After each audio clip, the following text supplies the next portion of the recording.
नमस्कार मेरे प्यारे दोस्तों और स्वागत है आपका हमारे चैनल पर, जहां हम मिलकर जीवन के उन कड़वे पर सच्चे सवालों के जवाब ढूंढते हैं जो हमें अक्सर बेचैन कर देते हैं और कभी कभी सोने भी नहीं देते। आज मैं आपसे एक ऐसा सवाल पूछना चाहता हूं जो शायद हम सबने कभी न कभी अपनी जिंदगी में महसूस किया है। क्या आपने कभी सोचा है कि क्यों एक मजदूर जो सुबह 4 बजे उठता है, तपती धूप में अपना खून पसीना एक कर देता है, अपने शरीर को तोड़ देता है, फिर भी रात को उसे 2 वक्त की रोटी के लाले पड़े रहते हैं। और दूसरी तरफ कुछ लोग ऐसे हैं जो शायद दिन भर एयर कंडीशन कमरों में बैठे रहते हैं, ज्यादा शारीरिक मेहनत भी नहीं करते, फिर भी पैसा उनके पीछे भागता है, समृद्धि उनके कदमों में होती है। आखिर ये अन्याय क्यों? क्या भगवान ने गरीबी और अमीरी का ये खेल पहले से तय कर रखा है? क्या मेहनती होना एक श्राप है, या फिर क्या हम कुछ ऐसा मिस कर रहे हैं? कुछ ऐसा रहस्य है जो हमारी आंखों के सामने होते हुए भी हमें दिखाई नहीं देता। आज हम इस रहस्य से पर्दा उठाने जा रहे हैं, और ये पर्दा कोई आम इंसान नहीं बल्कि स्वयं तथागत गौतम बुद्ध उठाएंगे। जी हाँ, बुद्ध ने आज से 2500 साल पहले गरीबी और मेहनत के इस जटिल रिश्ते को बहुत ही गहराई से समझाया था। उन्होंने एक गरीब लकड़हारे को वो 5 कड़वे सच बताए थे जो आज भी 21वीं सदी में उतने ही प्रासंगिक है। इस वीडियो में हम न केवल उन कारणों को जानेंगे बल्कि बुद्ध द्वारा बताए गए उन समाधानों को भी देखेंगे जो किसी भी गरीब को अमीर और किसी भी असफल व्यक्ति को सफल बना सकते हैं। तो दोस्तों, अगर आप भी अपनी मेहनत का सही फल पाना चाहते हैं, अगर आप भी गरीबी के इस चक्र को तोड़ना चाहते हैं, तो इस वीडियो को अंत तक जरूर देखिएगा, क्योंकि इसका हर एक शब्द, हर एक कहानी आपके जीवन की दिशा बदल सकती है। और हाँ, अगर आप बुद्ध की शिक्षाओं में विश्वास रखते हैं, तो अपनी उपस्थिति दर्ज कराने के लिए इस वीडियो को अभी एक लाइक जरूर करें और नीचे कमेंट में लिखिए, मैं बदलने को तैयार हूं। तो चलिए शुरू करते हैं इस अद्भुत ज्ञान यात्रा को। ये कहानी है श्रावस्ती के पास एक छोटे से गांव में रहने वाले लकड़हारे की, जिसका नाम था रामू। रामू एक बहुत ही सीधा सादा और ईमानदार इंसान था। उसके शरीर में हाथी जैसा बल था और मन में काम के प्रति अटूट निष्ठा। वो रोज सुबह जब गांव के बाकी लोग सो रहे होते थे, अपनी कुल्हाड़ी कंधे पर रखकर जंगल की ओर निकल जाता था। पूरे दिन खटखट खटखट उसकी कुल्हाड़ी चलने की आवाज जंगल में गूंजती रहती। वो एक के बाद एक पेड़ काटता, लकड़ियों के भारी गट्ठर बनाता और फिर उन्हें अपने सिर पर लादकर मीलों दूर शहर के बाजार में बेचने जाता। शाम को जब वो घर लौटता तो उसका शरीर दर्द से टूट रहा होता, उसके कपड़े पसीने से लथपथ होते। लेकिन जब वो अपनी कमाई को देखता तो उसके हाथ में बस कुछ मुट्ठी भर सिक्के होते, इतने कम कि उससे उसके परिवार का पेट भरना भी मुश्किल था। उसकी पत्नी बीमार रहती थी, बच्चे फटे पुराने कपड़ों में घूमते थे और छत से बारिश का पानी टपकता था। रामू अक्सर सोचता, हे भगवान, मैंने किसका क्या बिगाड़ा है?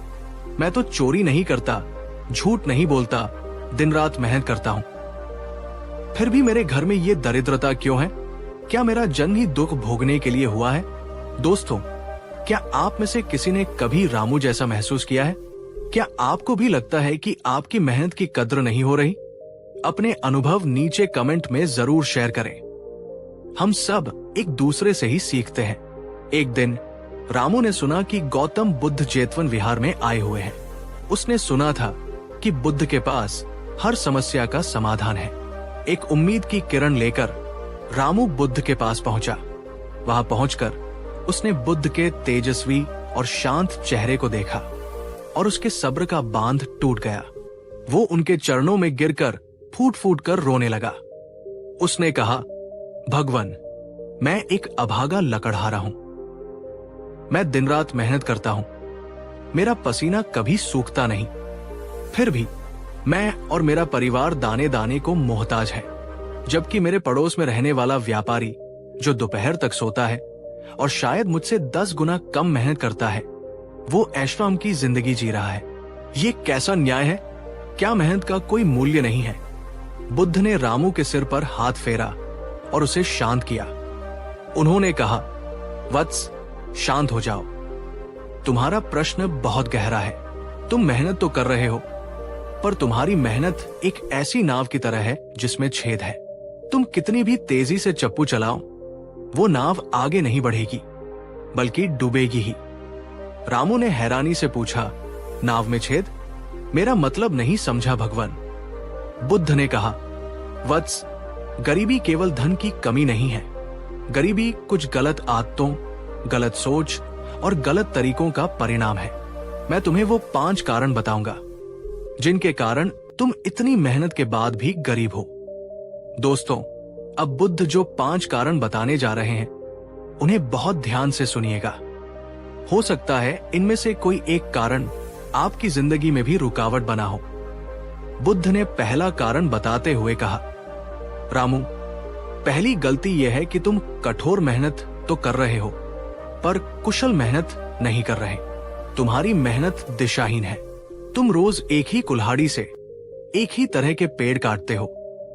क्या तुमने कभी सोचा कि अगर तुम अपनी कुल्हाड़ी की धार तेज कर लो तो तुम कम समय में ज्यादा लकड़ियां काट पाओगे? क्या तुमने कभी ये पता किया कि बाजार में किस लकड़ी की कीमत ज्यादा है? तुम बस गधे की तरह बोझा ढो रहे हो, पर घोड़े की तरह दौड़ नहीं रहे। बुद्ध ने समझाया कि केवल पसीना बहाना सफलता की गारंटी नहीं है। अगर एक मजदूर दिन भर दीवार को धक्का देता रहे तो शाम तक वो थक जाएगा, पसीने से लथपथ हो जाएगा, पर दीवार अपनी जगह से 1 इंच भी नहीं हिलेगी। उसकी मेहनत शून्य है, क्योंकि वो गलत दिशा में है। आज की दुनिया में भी यही होता है। हम एक ही नौकरी, एक ही बिजनेस में सालों साल वही घिसा पिटा काम करते रहते हैं, बिना कुछ नया सीखे, बिना अपनी स्किल्स को अपडेट किए, और फिर हम उम्मीद करते हैं कि हमारी आय बढ़ जाएगी। सफलता के लिए मेहनत जरूरी है, पर वो मेहनत बुद्धिमानी के साथ होनी चाहिए। अपनी कुल्हाड़ी पर धार लगाओ, नई चीजें सीखो, बाजार की जरूरतों को समझो। क्या आप भी अपनी जिंदगी में वही पुरानी कुल्हाड़ी इस्तेमाल कर रहे हैं? क्या आपने पिछले 1 साल में कोई नई स्किल सीखी है? खुद से पूछिए। बुद्ध ने दूसरा कारण बताते हुए कहा, रामू, दूसरी गलती है धन का कुप्रबंधन। तुम्हारे पास धन आता तो है, पर वो टिकता नहीं, क्योंकि तुम्हारे जीवन रूपी घड़े में छेद है। बुद्ध ने पूछा, रामू, जब तुम्हें पैसे मिलते हैं तुम उनका क्या करते हो? रामू ने सिर झुकाकर कहा, भगवान, जैसे ही पैसे हाथ में आते हैं मैं उसे घर के खर्च में लगा देता हूं। कभी कभी थकान मिटाने के लिए थोड़ी मदिरा पी लेता हूं, और जो बचता है वो न जाने कहां खर्च हो जाता है, पता ही नहीं चलता। बुद्ध ने कहा, यही समस्या है। तुम धन का सम्मान नहीं करते। तुम अपनी कमाई का कोई भी हिस्सा भविष्य के लिए नहीं बचाते। तुम उसे बीज की तरह नहीं, बल्कि फल की तरह देखते हो और तुरंत खा लेते हो। धन एक ऊर्जा है। अगर तुम उसे सही दिशा में प्रवाहित नहीं करोगे, उसे निवेश नहीं करोगे, तो वो सड़ जाएगा या बचाएगा। गरीब व्यक्ति पहले खर्च करता है और जो बचता है उसे बचाने की सोचता है, जबकि अमीर व्यक्ति पहले बचाता है, निवेश करता है, और जो बचता है उसे खर्च करता है। अपनी कमाई का कम से कम 10% हिस्सा हमेशा पहले अपने लिए, अपने भविष्य के लिए अलग रखो। उसे ऐसी जगह लगाओ जहां वो बढ़ सके। व्यसनों और फिजूल खर्ची को रोको। दोस्तों, ये बात कितनी सच न? अगर आप भी मानते हैं कि फाइनेंशियल डिसिप्लिन जरूरी है तो वीडियो को लाइक करें। बुद्ध ने तीसरा और बहुत महत्वपूर्ण कारण बताया। रामू, तुम किन लोगों के साथ अपना समय बिताते हो? तुम्हारी संगत कैसी है? रामू ने कहा, मैं अपने जैसे ही अन्य लकड़हारों और मजदूरों के साथ बैठता हूं। हम सब अपनी गरीबी की बातें करते हैं, सरकार और अमीरों को कोसते हैं। बुद्ध मुस्कुराए और बोले, यही तुम्हारी गरीबी की तीसरी जड़ है। तुम जिस तरह के लोगों के साथ रहोगे वैसी ही तुम्हारी सोच बन जाएगी। अगर तुम 5 असफल और निराश लोगों के साथ रहोगे तो 6ठे असफल व्यक्ति तुम बनोगे। तुम्हारे मित्र तुम्हें ये विश्वास दिलाते रहते हैं कि हम गरीब हैं और गरीब ही रहेंगे। वे तुम्हारी सोच को छोटा कर देते हैं। वे तुम्हें नई संभावनाएं देखने ही नहीं देते। वे तुम्हें उस कुएं के मेंढक बना देते हैं जिसे लगता है कि कुआं ही पूरी दुनिया है। बुद्ध ने कहा, पाप मित्र वे नहीं जो तुम्हें मारे, बल्कि वे हैं जो तुम्हें गलत रास्ते पर ले जाएं, आलस्य सिखाएं और तुम्हारी उन्नति से जले। इसके विपरीत कल्याण मित्र वे हैं जो तुम्हें ऊपर उठने के लिए प्रेरित करें, नई राह दिखाएं। अपनी संगत बदलो, ऐसे लोगों के साथ रहो जो तुमसे ज्यादा सफल हैं, जो सकारात्मक हैं, जो तुम्हें चुनौती देते हैं। अगर ऐसे लोग नहीं मिलते तो अकेले रहो, किताबों को अपना दोस्त बनाओ, पर नकारात्मक लोगों की भीड़ का हिस्सा मत बनो। बुद्ध ने रामू की आंखों में झांकते हुए चौथा और सबसे गहरा कारण बताया। रामू, तुम्हारी गरीबी तुम्हारी जेब में नहीं, तुम्हारे मन में है। तुम्हारी सबसे बड़ी दुश्मन तुम्हारी गरीबी की मानसिकता है।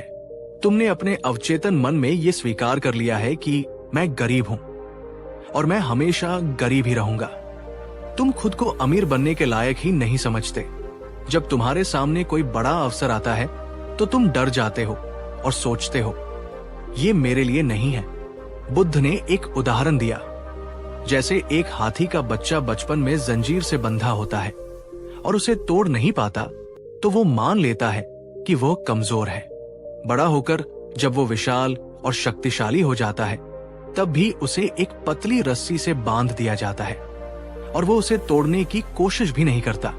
क्यों? क्योंकि उसके मन में ये बात बैठ चुकी है कि मैं नहीं कर सकता। तुम भी उसी हाथी की तरह हो रामू। तुमने अपनी मानसिक बेड़ियां खुद बना ली है। जब तक तुम अपने विचारों में अमीर नहीं बनोगे तब तक तुम हकीकत में अमीर नहीं बन सकते। अपनी सोच बदलो। मैं गरीब हूं की जगह मैं समृद्धि की ओर बढ़ रहा हूं सोचना शुरू करो। खुद पर विश्वास करो। तुम अनंत संभावनाओं के बीज हो। क्या आपको भी कभी लगता है कि आप खुद को कम आंकते हैं? क्या आपको सेल्फ डाउट रोकता है? कमेंट में यस लिखें अगर आप इस मानसिक बेड़ी को तोड़ना चाहते हैं। और अंत में बुद्ध ने 5वां कारण बताया। रामू, तुम सुरक्षा से बहुत प्यार करते हो। तुम जोखिम लेने से डरते हो और तुमने संतोष का गलत अर्थ निकाल लिया है। संतोष का अर्थ ये नहीं है कि तुम प्रयास करना छोड़ दो। संतोष का अर्थ है परिणाम की चिंता किए बिना पूरी ऊर्जा से कर्म करना और जो मिले उसमें खुश रहना। पर तुमने संतोष को आलस्य और डर का बहाना बना लिया है। तुम डरते हो कि अगर तुम कोई नया काम शुरू करोगे और वो फेल हो गया तो क्या होगा। इस डर के कारण तुम अपनी पुरानी घिसी पिटी जिंदगी से चिपके हुए हो। याद रखो, जिसने कभी किनारा छोड़ने की हिम्मत नहीं की उसने कभी नया महाद्वीप नहीं खोजा। सफलता और समृद्धि हमेशा जोखिम के उस पार खड़ी होती है। जो गिरकर उठने की हिम्मत रखता है वही शिखर पर पहुंचता है। बुद्ध की इन 5 बातों ने रामू के जीवन में भूचाल ला दिया। उसकी बरसों पुरानी नींद टूट गई।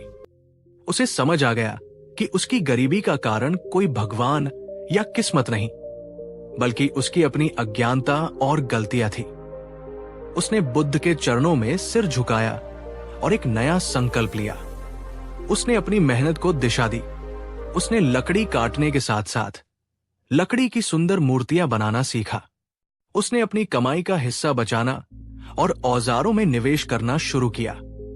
उसने जुआरी दोस्तों का साथ छोड़कर शहर के व्यापारियों से दोस्ती की। उसने खुद को एक सफल कारीगर के रूप में देखना शुरू किया और उसने अपनी जमा पूंजी लगाकर एक छोटी सी दुकान खोली। और दोस्तों, कुछ ही सालों में वही रामू जो 2 वक्त की रोटी के लिए तरसता था, शहर का सबसे बड़ा लकड़ी का व्यापारी बन गया। तो दोस्तों, ये कहानी हमें क्या सिखाती है? यही कि गरीबी और अमीरी, सफलता और असफलता, ये सब हमारे हाथ में है। ये हमारी आदतों, हमारी सोच और हमारे निर्णयों का परिणाम है। बुद्ध ने कहा था, अप दीपो भव। किसी मसीहा का इंतजार मत करो जो आकर तुम्हारी गरीबी मिटाएगा। उठो, जागो और अपनी मेहनत को बुद्धिमानी, अनुशासन और सही सोच के साथ जोड़ दो। दुनिया की कोई ताकत तुम्हें सफल होने से नहीं रोक सकती। अगर बुद्ध की ये अद्भुत कहानी और ये 5 कड़वे सच आपके दिल को छू गए हैं, अगर आपको लगता है कि इस वीडियो ने आपको सोचने पर मजबूर किया है, तो प्लीज इस वीडियो को लाइक जरूर करें। ये हमारे लिए बहुत मायने रखता है। इस वीडियो को अपने उन सभी दोस्तों और परिवार वालों के साथ शेयर करें जो मेहनत तो बहुत करते हैं पर उन्हें सही दिशा नहीं मिल रही। शायद ये वीडियो उनकी जिंदगी बदल दे। और अगर आप भविष्य में भी ऐसी ही जीवन बदलने वाली, गहरी और प्रेरणादायक कहानियां सुनना चाहते हैं, तो हमारे चैनल को अभी सब्सक्राइब करें और उस घंटी को जरूर दबाएं। मैं आपसे मिलूंगा अगले वीडियो में एक और अद्भुत रहस्य के साथ। तब तक अपनी मेहनत पर विश्वास रखें और अपनी सोच को ऊंचा रखें। नमो बुद्धाय। धन्यवाद। कहानी 2। नमस्कार दोस्तों, और स्वागत है एक ऐसी ज्ञान यात्रा में जो शायद आपकी जिंदगी की सबसे बड़ी उलझन को सुलझा दे। आज मैं आपसे एक ऐसा सवाल पूछना चाहता हूं जो हजारों सालों से हर इंसान के मन को कचोटता रहा है। आखिर अमीर और गरीब में असली फर्क क्या होता है? क्या ये फर्क केवल पैसों का है? क्या ये फर्क अच्छी शिक्षा या बड़े परिवार में जन्म लेने का है? क्या ये फर्क अच्छी किस्मत और बुरी किस्मत का है?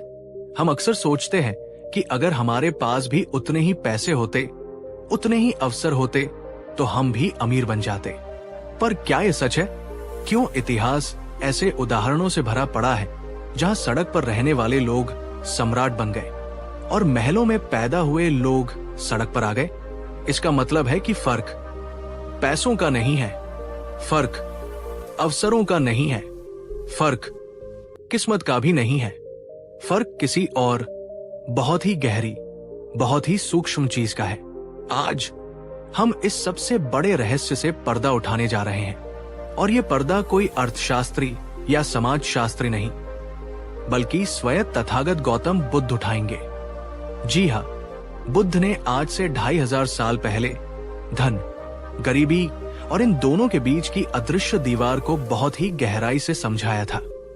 उन्होंने अपने एक शिष्य को वो एक गुण बताया था जो अमीर और गरीब के बीच की असली विभाजक रेखा है। इस वीडियो में हम न केवल उस एक चीज को जानेंगे, बल्कि ये भी समझेंगे कि उसे अपने भीतर कैसे विकसित किया जाए।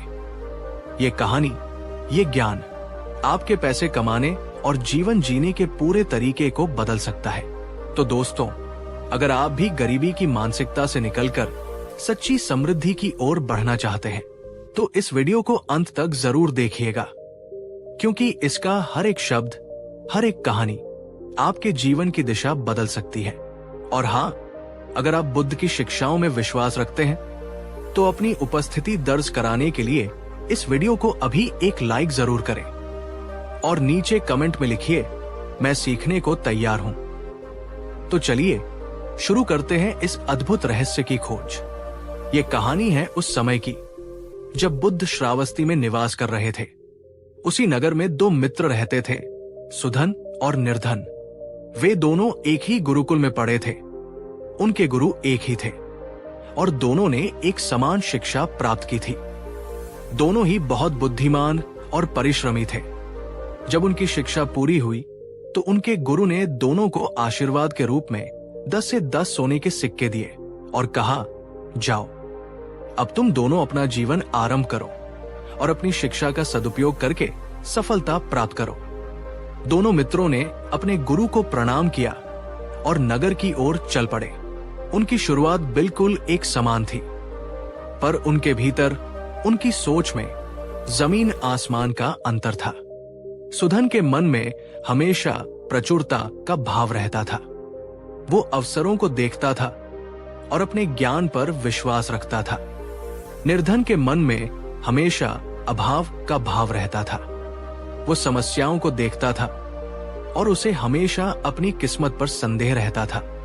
ये कहानी इन 2 मित्रों की यात्रा की है और इसी यात्रा में बुद्ध का वो गहरा रहस्य छिपा है। नगर पहुंचकर निर्धन ने सबसे पहले सोचा, मेरे पास केवल 10 सोने के सिक्के हैं। ये बहुत कम है। अगर मैंने इन्हें किसी काम में लगाया और वो डूब गया तो मेरे पास तो कुछ भी नहीं बचेगा। सबसे अच्छा है मैं इन सिक्कों को सुरक्षित रख दूं और कोई छोटी मोटी मजदूरी कर लूं। कम से कम मेरा ये धन तो बचा रहेगा। ये सोचकर उसने उन 10 सिक्कों को एक संदूक में बंद करके जमीन में गाड़ दिया और वो एक सेठ के यहां मजदूरी करने लगा। उसका निर्णय डर और सुरक्षा पर आधारित था। दूसरी ओर सुधन ने सोचा, मेरे पास 10 सोने के सिक्के हैं। ये एक बेहतरीन शुरुआत है। इस धन को मुझे काम पर लगाना चाहिए ताकि ये मेरे लिए और धन कमाए। धन को बंद करके रखना तो उसका अपमान है। उसने बाजार का अध्ययन किया। उसने देखा कि गांव से शहर में अनाज लाने में किसानों को बहुत कठिनाई होती है। उसने अपने 10 में से 5 सोने के सिक्कों से एक पुरानी बैलगाड़ी खरीदी और उसे ठीक करवाया। अब वो किसानों का अनाज शहर तक लाने का काम करने लगा। इससे किसानों का समय बचता था और सुधन को हर चक्कर में कुछ कमाई होती थी। उसका निर्णय अवसर और जोखिम पर आधारित था। दोस्तों, यहीं पर पहला फर्क देखिए। एक ही जैसी परिस्थिति में एक व्यक्ति ने बचाने के बारे में सोचा और दूसरे ने बढ़ाने के बारे में। एक ने धन को खोने के डर से छिपा दिया, दूसरे ने उसे पाने के अवसर में बदल दिया। आप अपनी जिंदगी में कौन सी सोच रखते हैं? क्या आप भी डर के कारण अवसरों को गवा देते हैं? नीचे कमेंट में बताइए। कुछ समय बीता। निर्धन रोज मजदूरी करता, शाम को जो भी मिलता उससे अपना पेट भरता और सो जाता। उसका जीवन एक ही धर्रे पर चल रहा था। एक दिन सेठ ने उसे बिना किसी कारण के काम से निकाल दिया। अब निर्धन बेरोजगार हो गया। वो अपनी किस्मत को कोसने लगा। देखा, मैंने सोचा ही था मेरी किस्मत खराब है। अच्छा हुआ मैंने वो 10 सिक्के बचा लिए, वरना आज मैं भूखा मर जाता। वो उन 10 सिक्कों में से एक एक करके खर्च करने लगा। वो समस्या का शिकार बन गया था। दूसरी ओर सुधन का काम अच्छा चल रहा था, पर एक दिन उसकी बैलगाड़ी का पहिया टूट गया। उसका काम रुक गया, पर सुधन ने अपनी किस्मत को नहीं कोसा। उसने इसे एक समस्या नहीं बल्कि एक चुनौती के रूप में देखा। उसने सोचा, पहिया टूटा है तो इसे और मजबूत बनाया जा सकता है। उसने अपनी बचत के कुछ सिक्कों से न केवल पहिया ठीक करवाया बल्कि एक और बैलगाड़ी खरीदने के बारे में सोचना शुरू कर दिया। वो समस्या का समाधान खोज रहा था। जब आपके जीवन में कोई समस्या आती है तो आपकी पहली प्रतिक्रिया क्या होती है? क्या आप निर्धन की तरह किस्मत को कोसते हैं या सुधन की तरह समाधान खोजते हैं? अगर आप मानते हैं कि सोच ही सब कुछ है तो इस वीडियो को लाइक करें। कई साल बीत गए। इन सालों में सुधन ने अपनी एक बैलगाड़ी से 10 बैलगाड़ियों का काफिला बना लिया था। वो अब केवल अनाज ही नहीं बल्कि कई और चीजों का व्यापार करने लगा था। वो नगर का एक सम्मानित और धनी व्यापारी बन चुका था और निर्धन, उसके जमीन में गड़े हुए 10 सिक्के भी धीरे धीरे खत्म हो चुके थे। वो अब और भी ज्यादा गरीब और हताश हो गया था। वो सुधन की सफलता को देखकर उससे ईर्ष्या करता और मन ही मन कहता, उसकी किस्मत अच्छी थी, मेरी खराब। एक दिन अपनी गरीबी से तंग आकर वो गौतम बुद्ध के पास पहुंचा। उसने बुद्ध को अपनी और सुधन की पूरी कहानी सुनाई और पूछा, भगवान, हम दोनों की शुरुआत एक जैसी थी, फिर वो इतना अमीर कैसे हो गया और मैं इतना गरीब क्यों रह गया? आखिर हम दोनों में फर्क किस चीज का था? बुद्ध ने उसकी पूरी बात बड़े ध्यान से सुनी। फिर वे मुस्कुराए और उन्होंने वो एक रहस्य बताया जो अमीर और गरीब के बीच की सबसे बड़ी दीवार है। बुद्ध ने कहा, वत्स, तुम दोनों में शिक्षा, मेहनत या अवसरों का फर्क नहीं था। तुम दोनों में केवल एक ही चीज का फर्क था और वो है दृष्टि। निर्धन ने हैरानी से पूछा, दृष्टि? बुद्ध ने समझाया, हाँ, दृष्टि यानी चीजों को देखने का नजरिया। तुम दोनों एक ही दुनिया में रहते थे, पर तुम दोनों की दुनिया बिल्कुल अलग थी। बुद्ध ने दृष्टि के इस फर्क को 4 स्तरों पर समझाया। दोस्तों, अब जो आप सुनने जा रहे हैं वो इस वीडियो का सबसे महत्वपूर्ण हिस्सा है। पहला, गरीब की दृष्टि समस्या पर होती है, अमीर की दृष्टि अवसर पर। बुद्ध ने कहा, जब तुम्हारे गुरु ने तुम्हें 10 सिक्के दिए तो निर्धन ने उसमें खोने का डर और कम होने की समस्या देखी, जबकि सुधन ने उसमें शुरुआत करने का अवसर देखा। एक गरीब व्यक्ति हमेशा ये सोचता है कि क्या गलत हो सकता है, जबकि एक अमीर व्यक्ति ये सोचता है कि क्या सही हो सकता है। दूसरा, गरीब की दृष्टि बचाने पर होती है, अमीर की दृष्टि निवेश करने पर। निर्धन ने अपने धन को बचाने के बारे में सोचा और उसे जमीन में गाड़ दिया जहां वो बढ़ नहीं सकता था। सुधन ने अपने धन को निवेश करने के बारे में सोचा ताकि वो उसके लिए और धन कमा सके। गरीब व्यक्ति पैसे के लिए काम करता है, अमीर व्यक्ति का पैसा उसके लिए काम करता है। तीसरा, गरीब की दृष्टि अल्पकालिक सुख पर होती है, अमीर की दृष्टि दीर्घकालिक निर्माण पर। एक गरीब व्यक्ति अपनी छोटी मोटी कमाई को तुरंत के सुख और मनोरंजन में खर्च कर देता है, उसे भविष्य की चिंता नहीं होती, जबकि एक अमीर व्यक्ति आज के छोटे सुखों का त्याग करता है ताकि वो कल एक बड़ा और स्थायी साम्राज्य बना सके। वो बनाने में विश्वास रखता है, केवल खर्च करने में नहीं। चौथा, गरीब की दृष्टि सीखने पर नहीं, जानने पर होती है। एक गरीब व्यक्ति को लगता है कि वो सब कुछ जानता है और उसकी असफलता का कारण दूसरे लोग या उसकी किस्मत है।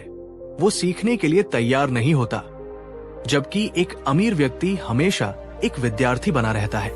वो अपनी गलतियों से सीखता है, दूसरों से सीखता है और हमेशा खुद को बेहतर बनाने की कोशिश करता है। बुद्ध ने अंत में कहा, निर्धन, तुम्हारा शरीर तो मजदूरी कर रहा था, पर तुम्हारा मन हमेशा गरीबी, डर और अभाव की ही सोचता रहा, और जैसा तुम सोचते हो वैसा ही तुम्हारा जीवन बन जाता है।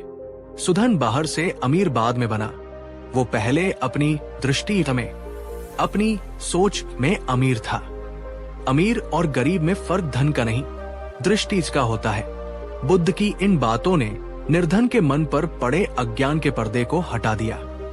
उसे पहली बार समझ आया कि उसका असली दुश्मन उसकी किस्मत नहीं, बल्कि उसकी अपनी ही नकारात्मक दृष्टि थी।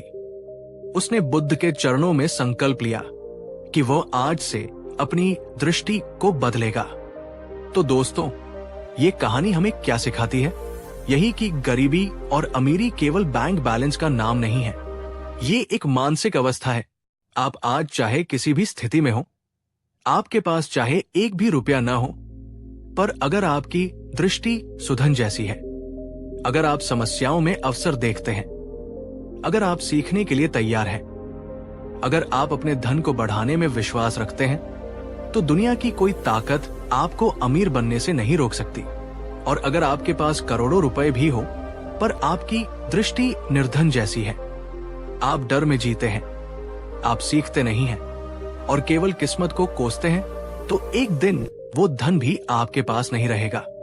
बुद्ध ने कहा था, मनोपुब्बंगमा धम्मा, अपनी बाहरी दुनिया को बदलने से पहले अपनी भीतरी दुनिया को, अपनी दृष्टि को बदलो। अगर बुद्ध की ये गहरी और जीवन बदलने वाली सीख आपके दिल तक पहुंची है, अगर आपको भी लगता है कि असली फर्क हमारी दृष्टि का है, तो इस वीडियो को लाइक जरूर करें। ये हमारे लिए बहुत मायने रखता है। इस वीडियो को अपने उन सभी दोस्तों और परिवार वालों के साथ शेयर करें जो मेहनत तो बहुत करते हैं पर सही दृष्टि के अभाव में संघर्ष कर रहे हैं। शायद ये वीडियो उनकी जिंदगी बदल दे। और अगर आप भविष्य में भी ऐसी ही जीवन बदलने वाली गहरी और प्रेरणादायक कहानियां सुनना चाहते हैं, तो हमारे चैनल को अभी सब्सक्राइब करें और उस घंटी को जरूर दबाएं। मैं आपसे मिलूंगा अगले वीडियो में एक और अद्भुत रहस्य के साथ। तब तक अपनी दृष्टि को ऊंचा रखें और अपने कर्म पर विश्वास रखें। नमो बुद्धाय। पिछले एपिसोड में हमने उन दो मित्रों सुधन और निर्धन की कहानी शुरू की थी, जिनकी शुरुआत बिल्कुल एक जैसी थी, पर जिनकी सोच, जिनकी दृष्टि बिल्कुल अलग थी। बुद्ध ने हमें पहला बड़ा रहस्य बताया कि अमीर और गरीब में सबसे बड़ा फर्क उनकी दृष्टि का होता है। सुधन जिसने अवसरों को देखा, और निर्धन जिसने समस्याओं को। एक ने धन को बघाया, दूसरे ने उसे छिपाया। लेकिन कहानी यही खत्म नहीं होती। जीवन केवल एक निर्णय का नाम नहीं है, ये हजारों छोटे छोटे निर्णयों की एक लंबी श्रृंखला है। दृष्टि तो केवल पहला कदम है।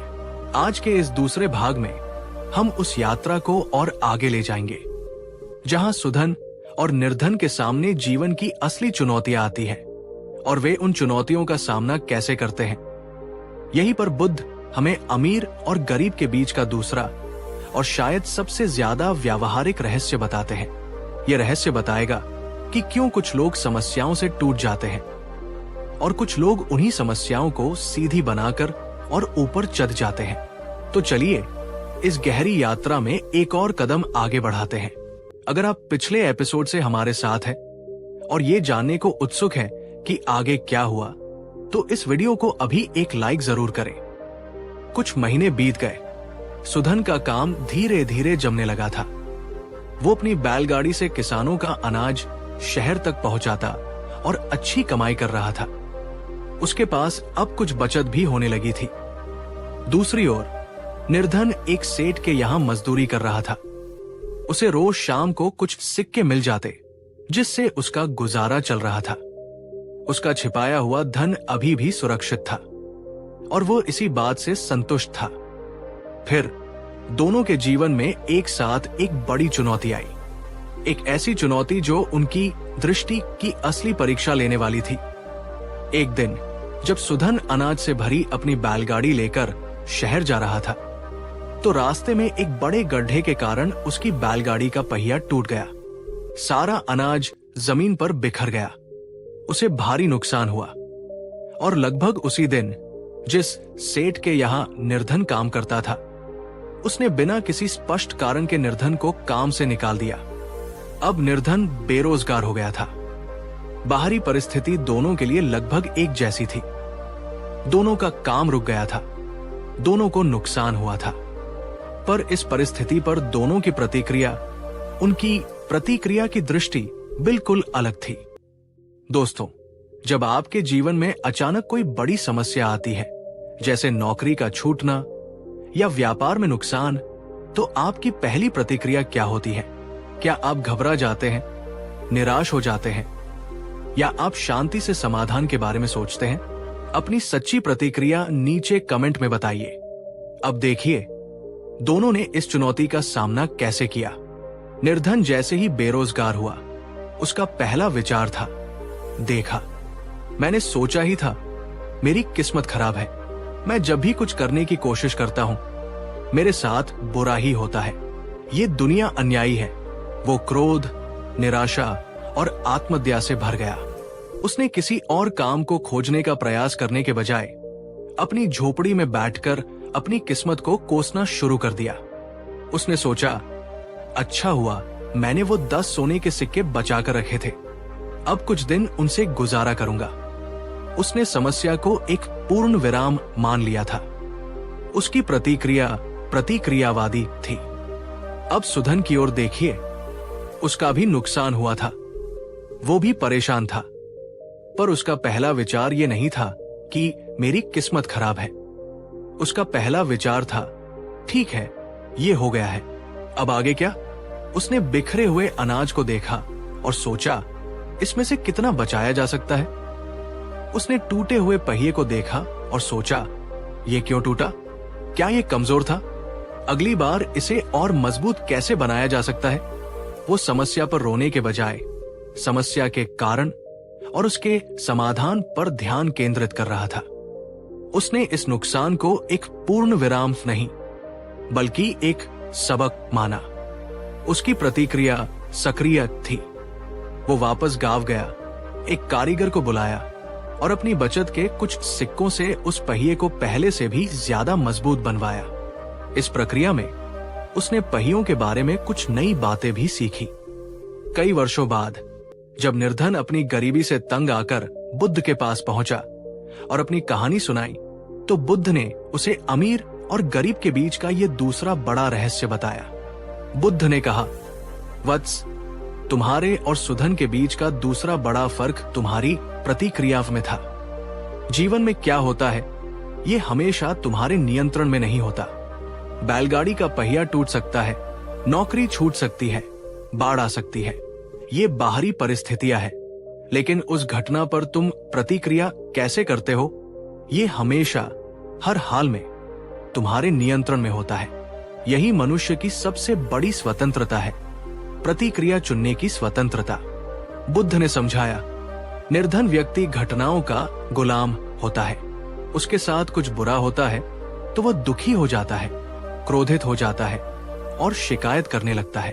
उसकी भावनाएं और उसके कर्म बाहरी परिस्थितियों से नियंत्रित होते हैं। जबकि अमीर व्यक्ति अपनी प्रतिक्रिया का स्वामी होता है।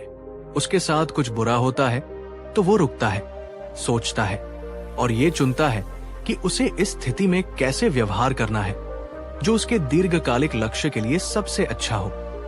वो अपनी भावनाओं का दास नहीं बनता बल्कि उन्हें एक दिशा देता है। दोस्तों, क्या आप अपनी प्रतिक्रियाओं के स्वामी हैं या गुलाम? जब ट्रैफिक में कोई आपकी गाड़ी को गलत तरीके से ओवरटेक करता है तो क्या आप तुरंत गुस्से से भर जाते हैं या आप शांत रहकर उसे जाने देते हैं? अगर आप भी अपनी प्रतिक्रियाओं के स्वामी बनना चाहते हैं तो नीचे कमेंट में लिखिए, मैं अपनी प्रतिक्रिया का स्वामी हूं। बुद्ध ने कहानी को समाप्त करते हुए कहा, निर्धन, जब तुम्हें काम से निकाला गया तो तुमने प्रतिक्रिया में क्रोध और निराशा को चुना। उस निराशा ने तुम्हें कोई नया काम खोजने से रोक दिया। तुमने अपनी बचत को खर्च करना शुरू कर दिया, जिससे तुम और भी गरीब हो गए। तुम्हारी एक नकारात्मक प्रतिक्रिया ने एक नकारात्मक चक्र को जन्म दिया। दूसरी ओर सुधन ने अपनी समस्या पर एक सकारात्मक और रचनात्मक प्रतिक्रिया को चुना। उसने समाधान पर ध्यान केंद्रित किया। इस प्रक्रिया में उसने कुछ नया सीखा और अपनी बैलगाड़ी को पहले से बेहतर बना लिया। उसकी एक सकारात्मक प्रतिक्रिया ने एक सकारात्मक चक्र को जन्म दिया। कुछ समय बाद सुधन ने अपनी बचत और अपनी बढ़ी हुई कमाई से एक और बैलगाड़ी खरीद ली। अब उसका काम दोगुना हो गया और कुछ ही वर्षों में वो एक बड़े व्यापार का स्वामी बन गया। और तुम निर्धन, तुम अपनी बचत को खत्म करके और भी ज्यादा गरीब और कड़वाहट से भरे इंसान बन गए, जो अभी भी अपनी किस्मत और उस सेठ को कोस रहा है जिसने तुम्हें काम से निकाला था। फर्क घटनाओं का नहीं था, फर्क उन घटनाओं पर तुम्हारी प्रतिक्रिया का था। तो मेरे प्यारे दोस्तों, बुद्ध हमें यही गहरा और जीवन बदलने वाला सूत्र दे रहे हैं। हमारे जीवन में होने वाली घटनाएं हमारे हाथ में नहीं हो सकती, पर हमारी प्रतिक्रिया हमेशा हमारे हाथ में होती है और यही प्रतिक्रिया हमारे जीवन के परिणाम को तय करती है। गरीब व्यक्ति हमेशा अपनी बुरी घटनाओं को अपने बुरे परिणामों का कारण बताता है और बीच के आर्क की जिम्मेदारी कभी नहीं लेता। अमीर और सफल व्यक्ति ये जानता है कि वो घटनाओं को तो नहीं बदल सकता, पर वो अपनी प्रतिक्रिया को बदलकर अपने मनचाहे परिणाम को प्राप्त कर सकता है। आपकी शक्ति घटनाओं में नहीं, आपकी प्रतिक्रिया में है। अगर बुद्ध की ये गहरी और मनोवैज्ञानिक शिक्षा आपके लिए आंखें खोलने वाली थी, अगर आपको लगता है कि ये ज्ञान हर किसी को, विशेषकर युवाओं को सिखाया जाना चाहिए, तो लाइक करें, इस वीडियो को अपना प्यार और समर्थन दें, कमेंट करें, नीचे कमेंट में ये संकल्प लिखें, मैं अपनी प्रतिक्रियाओं को बुद्धिमानी से चुनूंगा। शेयर करें इस वीडियो को अपने दोस्तों, परिवार और हर उस व्यक्ति के साथ साझा करें जो अक्सर परिस्थितियों को दोष देता है। आपका एक शेयर किसी की पूरी सोच बदल सकता है। और हाँ, हमारी ये यात्रा अभी समाप्त नहीं हुई है। अमीर और गरीब के बीच के तीसरे और चौथे रहस्य अभी बाकी है। अगले एपिसोड में हम जानेंगे कि बुरी संगत और बुरी आदतें कैसे हमारी सबसे बड़ी मेहनत पर भी पानी फेर देती है। उस वीडियो को मिस न करने के लिए हमारे चैनल को सब्सक्राइब करना और बेल आइकन को दबाना न भूलें। याद रखिए, बुद्ध ने सिखाया है, आपको जीवन में क्या मिलता है ये उतना महत्वपूर्ण नहीं है जितना ये कि आप जो मिलता है उस पर प्रतिक्रिया कैसे करते हैं। इस ज्ञान यात्रा में हमारे साथ बने रहने के लिए आपका हृदय से धन्यवाद। आपका जीवन सचेत और सकारात्मक प्रतिक्रियाओं से भरा हो। भवतु सब्ब मंगल। पिछले एपिसोड में हमने सुधन और निर्धन की कहानी में देखा कि कैसे एक ही जैसी चुनौती का सामना करने पर दोनों की अलग अलग प्रतिक्रियाओं ने उनके जीवन की दिशा को पूरी तरह से बदल दिया। बुद्ध ने हमें दूसरा बड़ा रहस्य बताया, प्रतिक्रिया चुनने की स्वतंत्रता। सुधन ने रचनात्मक प्रतिक्रिया चुनी और आगे बढ़ गया, जबकि निर्धन ने नकारात्मक प्रतिक्रिया चुनी और वो और भी गहरे दलदल में धंस गया। लेकिन कहानी अभी पूरी नहीं हुई है। गरीबी और अमीरी का मनोविज्ञान केवल दृष्टि और प्रतिक्रिया तक ही सीमित नहीं है। इसकी जड़ें हमारे समाज, हमारी आदतों और हमारे मन की सबसे गहरी परतों में छिपी होती है। आज के इस तीसरे और अत्यंत महत्वपूर्ण भाग में हम उस यात्रा को और भी गहराई में ले जाएंगे, जहां बुद्ध उन दो और बड़े रहस्यों से पर्दा उठाते हैं जो अक्सर हमारी सबसे बड़ी मेहनत और सबसे अच्छे इरादों पर भी पानी फेर देते हैं। ये रहस्य हमारी संगत और हमारी मानसिक कैद से जुड़े हैं। ये एपिसोड आपको बताएगा कि क्यों कुछ लोग चाहकर भी अपनी बुरी आदतों से बाहर नहीं निकल पाते और क्यों कुछ लोग अपनी ही बनाई हुई सीमाओं में जीवन भर कैद रहते हैं। तो चलिए इस आत्मखोज की यात्रा में और गहराई में उतरते हैं। अगर आप पिछले 2 एपिसोड से हमारे साथ हैं, तो आपकी इस ज्ञान की प्यास को नमन है, और अगर आप आज पहली बार जुड़े हैं तो आपका स्वागत है। अपनी उपस्थिति दर्ज कराने के लिए इस वीडियो को अभी एक लाइक जरूर करें। कई महीने और बीत गए। सुधन, जिसकी बैलगाड़ी टूट गई थी, उसने अपनी सकारात्मक प्रतिक्रिया और मेहनत से न केवल उसे ठीक करवाया, बल्कि अपनी बचत से एक और बैलगाड़ी खरीद ली थी। अब उसका काम दोगुना हो गया था। पर सुधन यही नहीं रुका। वो जानता था कि उसे अभी बहुत कुछ सीखना है। वो अपना काम खत्म करने के बाद शाम का समय नगर के बड़े और अनुभवी व्यापारियों के साथ बिताने लगा। वो उनकी बातें सुनता, उनसे व्यापार के गुर सीखता और उनकी सफलताओं और असफलताओं की कहानियों से सबक लेता। शुरुआत में वे बड़े व्यापारी उसे महत्व नहीं देते थे, पर उसकी सीखने की लगन और विनम्रता देखकर वे भी उसे सलाह देने लगे। उसकी संगत अब बदल चुकी थी। दूसरी ओर निर्धन का क्या हुआ? नौकरी छूटने के बाद उसने कुछ दिन तो अपनी बचत से गुजारा किया, पर कोई नया काम खोजने के बजाय वो अपना ज्यादातर समय अपने पुराने दोस्तों के साथ बिताने लगा। उसके दोस्त भी उसी की तरह थे, आलसी, भाग्य को कोसने वाले और क्षणिक सुखों में जीने वाले। वे साथ बैठकर दिन भर राजा की, अमीरों की और अपनी किस्मत की बुराई करते। शाम को जो भी थोड़े बहुत पैसे होते, वे उसे मदिरापान या जुए में उड़ा देते, ताकि कुछ देर के लिए अपने दुखों को भूल सके। उस माहौल में मेहनत, बचत या भविष्य की कोई भी बात करना एक मजाक था। अगर निर्धन कभी कुछ नया करने की सोचता भी, तो उसके दोस्त उसे ये कहकर हतोत्साहित कर देते, अरे छोड़ ये सब, अपने नसीब में ये सब नहीं लिखा।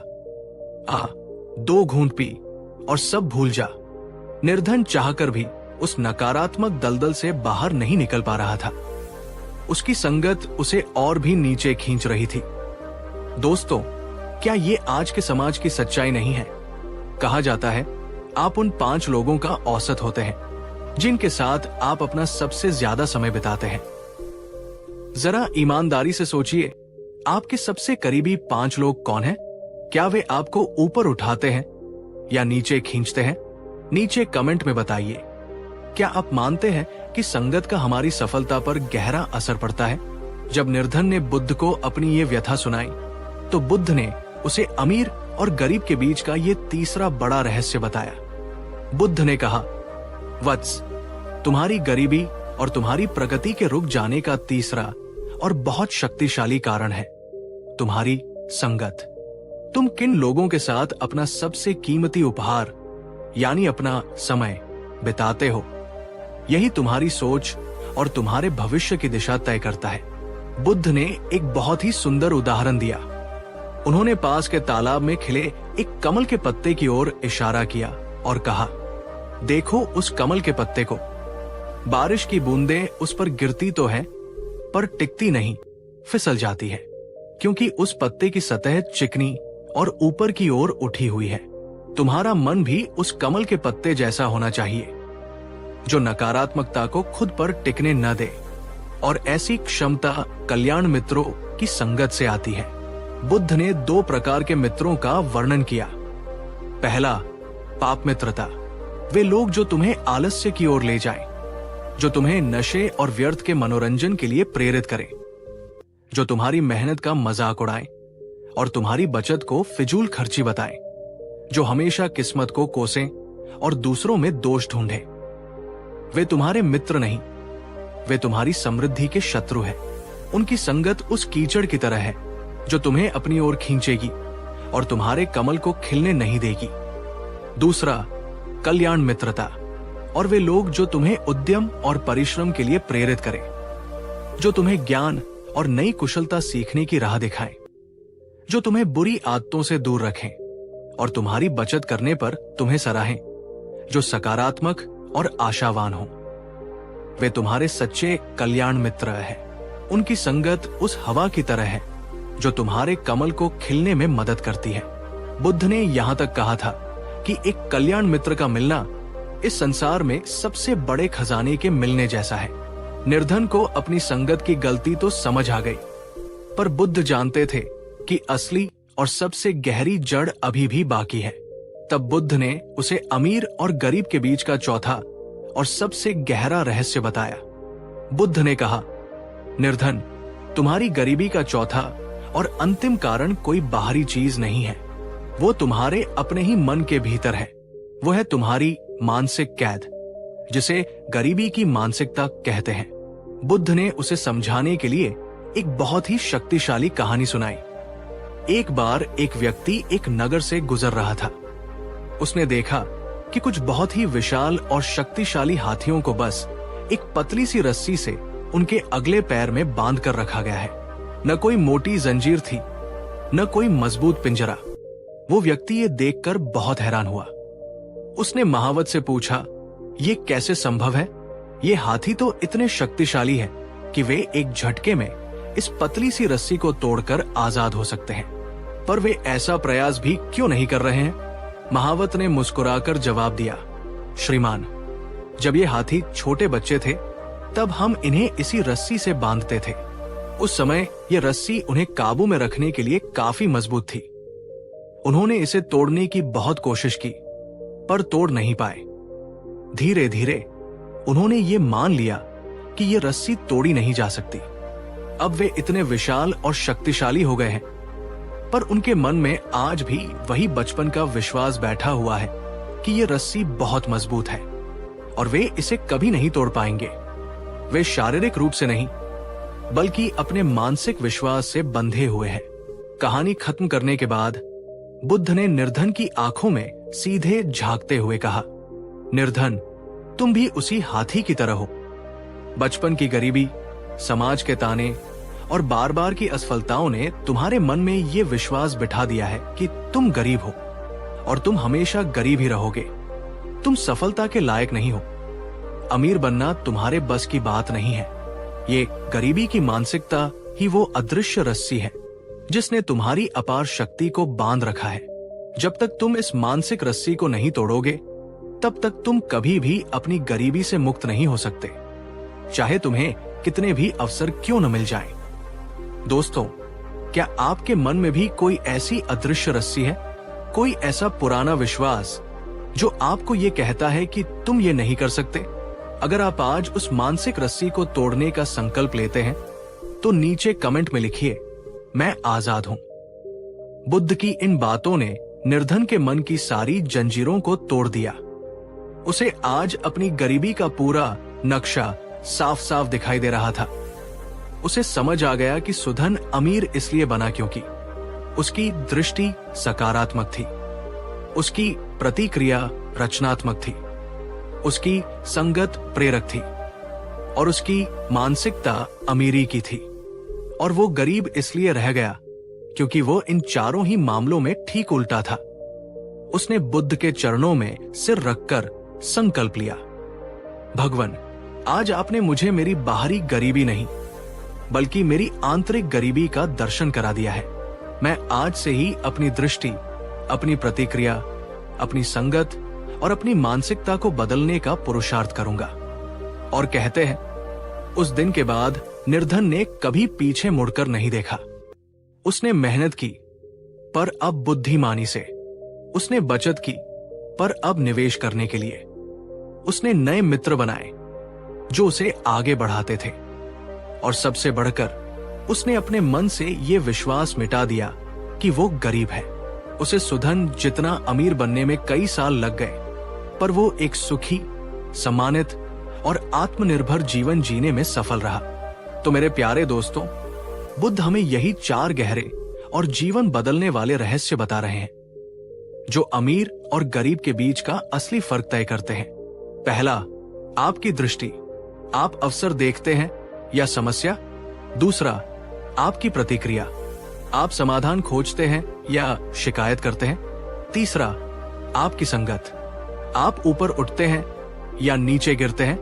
चौथा, आपकी मानसिकता। आप खुद को अमीर मानते हैं या गरीब? गरीबी केवल पैसों की कमी नहीं है, ये इन 4 स्तंभों की कमजोरी का परिणाम है। अगर आपने इन चारों स्तंभों को मजबूत कर लिया, तो इस दुनिया की कोई ताकत आपको एक समृद्ध और सार्थक जीवन जीने से नहीं रोक सकती। और हाँ, ये श्रृंखला भले ही यहाँ समाप्त हो रही हो, पर हमारी ज्ञान यात्रा जारी रहेगी। भविष्य में बुद्ध और अन्य महापुरुषों की ऐसी ही गहरी शिक्षाओं से जुड़े रहने के लिए हमारे चैनल को सब्सक्राइब करना और बेल आइकन को दबाना न भूलें। याद रखिए, बुद्ध ने सिखाया है, आपकी बाहरी दुनिया आपके ही भीतरी दुनिया का प्रतिबिंब है।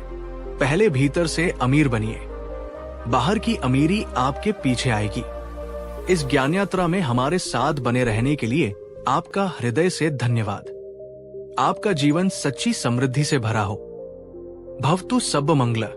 पिछले 3 एपिसोड्स में हमने उन 2 मित्रों, सुधन और निर्धन की कहानी के माध्यम से अमीर और गरीब के बीच के गहरे मनोवैज्ञानिक अंतर को समझा है।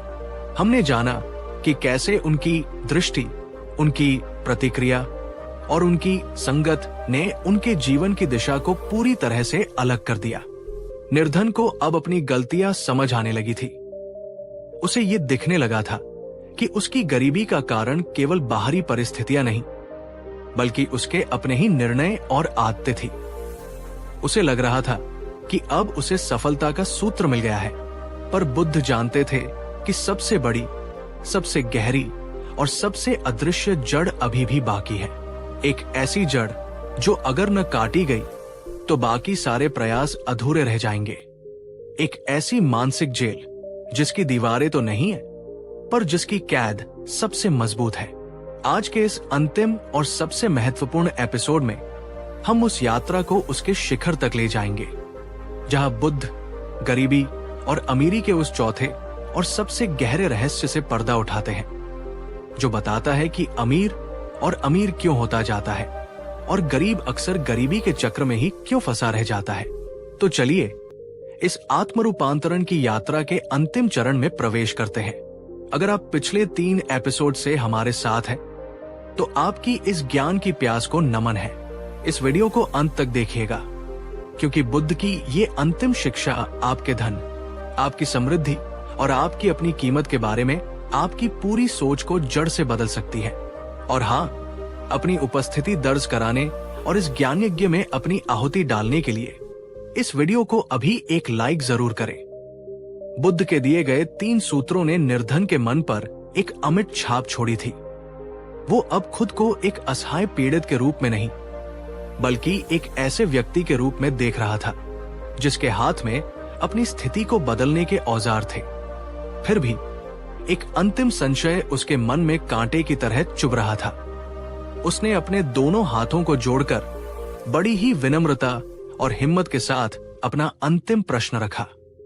भगवान, आपकी शिक्षाओं से मेरा मार्ग तो प्रकाशित हो गया है और मैं इन पर चलने का दृढ़ संकल्प लेता हूं, पर कृपा करके मेरी एक अंतिम जिज्ञासा को शांत करें।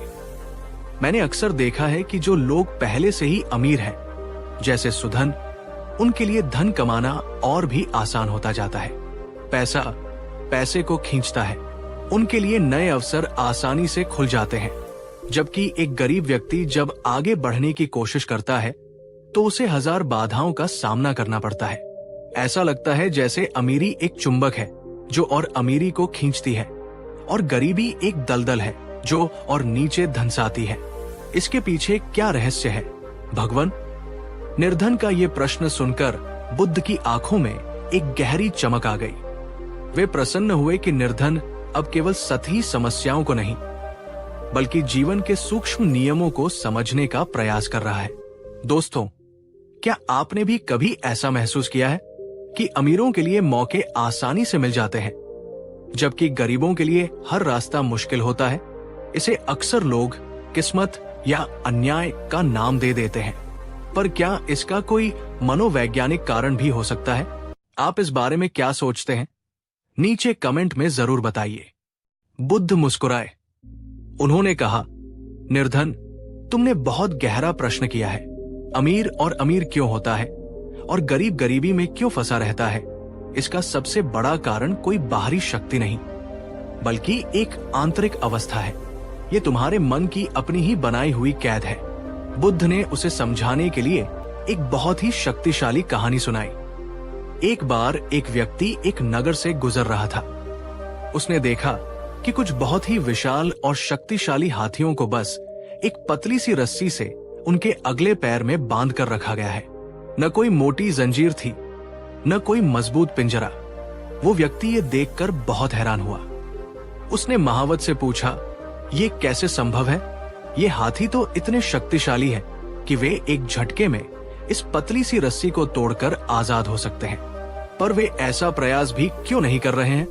महावत ने मुस्कुराकर जवाब दिया, श्रीमान, जब ये हाथी छोटे बच्चे थे तब हम इन्हें इसी रस्सी से बांधते थे। उस समय ये रस्सी उन्हें काबू में रखने के लिए काफी मजबूत थी। उन्होंने इसे तोड़ने की बहुत कोशिश की पर तोड़ नहीं पाए। धीरे धीरे उन्होंने ये मान लिया कि ये रस्सी तोड़ी नहीं जा सकती।